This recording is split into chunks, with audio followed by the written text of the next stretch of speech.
Yes, ibihe byiza kuri mwe kandi subscribe kuri English Media TV naho turakanda subscribe kugira ngo ibiganiro byacu bijye bikugeraho gatanu kuri gatanu.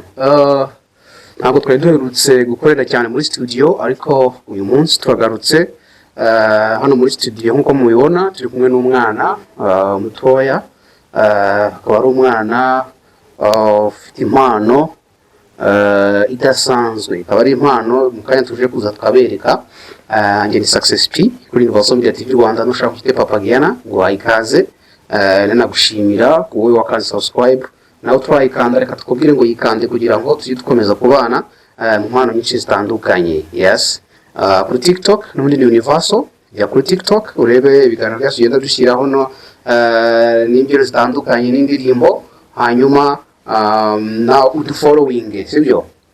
So uyu munsi ndi kumwe n'umwana akaba ari umwana ugiye gutangira atwibwira. Tuguhaye ikaze, witwa nde? Nitwa Nkunzwera Boneri. Inde? Nkunzwera Boneri. Nkunzwera Boneri. Nkunzwera Boneri. Nkunzwera Boneri wiga mu kangahe? Niga mu mwaka wa mbere w'amashuri yisumbuye. Mwaka wa mbere w'amashuri yisumbuye. Ni ukuvuga ufitiye impano rero. Niyo kuvuga imivugo n'ibindi bintu ndetse n'ibindi bitandukanye mu rurimi.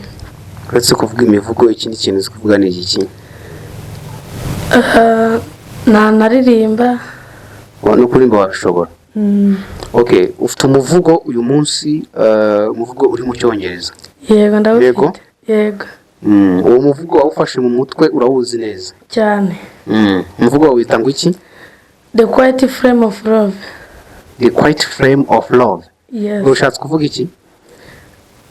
Ni nk'ibintu byerekanye n'urukundo hasi. The Quiet Flame of Love. Yes. No wiyandiki. Yes. No wiyandiki. Urwandika ko ntacyo mu Kinyarwanda muri make ushatse kuvuga iki? Tunyuremo muri make. The Quiet Flame of Love ni ikintu kinini mu rukundo. Nikuba the quiet ko numva ari ibintu byo guceceka. Ni ibintu byihariye biri mu rukundo. Ibintu byihariye mu rukundo. Okay, thank you so much all the people who follow just English Media TV. Today we are with what's your name? Nkunzwera Boneri. Today we are with Boneri. Is a talented people, is a talented boy, is a talented guy who has a talent of saying or preparing poems in English. Okay, so right now we are with Boneri and he's going to tell us his poem, and I think you will be explained about that poem as I kubisobanura neza. Okay, all the people who are there in the other countries, not Rwanda, and there are people who don't know Kinyarwanda. I think you have to listen to this poem of Boneri. Okay, thank you so much. You're welcome. Yeah, my poem, The Quiet Flame of Love. Yes, uretse gato. Boneri agiye gutangira tubwira umuvugo we, abakaba ari poem iri mu cyongereza. Nkuko yababwiye yatubwiye ko ngo ari ibintu by'ingenzi mu rukundo cyangwa se ibintu birenze bikaze mu rukundo. So tugiye kuwumva. Tuguhaye ikaze, ushobora gutangira. The Quiet Flame of Love. Love is fire that gently grow. A silent bond that only grow. It dances soft in every gaze. A quiet forces through all our days, forever blooming what may. This is the end of my poem. Ko kararangiye. Yeah. Nuko kunaga poem. Okay, ushobora kugasubiramo? Kasubiremo. Quiet flame of love. Love is fire that gently grows. A silent bond that only grow. It dances soft in every gaze. A quiet forces through all our days, forever blooming come what may. Okay, ni ukuvuga poem yawe ko ari gatoya, nta kuntu utashobora kukongera bigakunda? Ubutaha byazashoboka ko nakongera. Okay, nako konyine wakoze? Yes.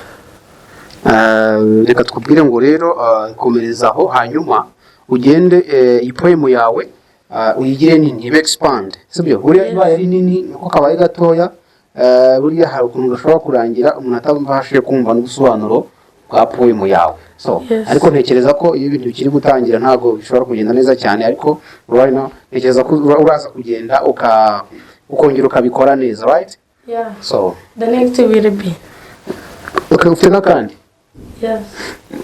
gitubwire nayo dust and rights niko yitwa dust and right so arashobora n'abanyarwanda mu kinyarwanda dust and right bishatse kuvuga iki ni nk'umucyo dust ni iki dust ni ivumbi cyangwa umwanda ni kuvuga ni umwijima n'umucyo nibyo niko twabyumva ubwo ngubwo ushobora gutangira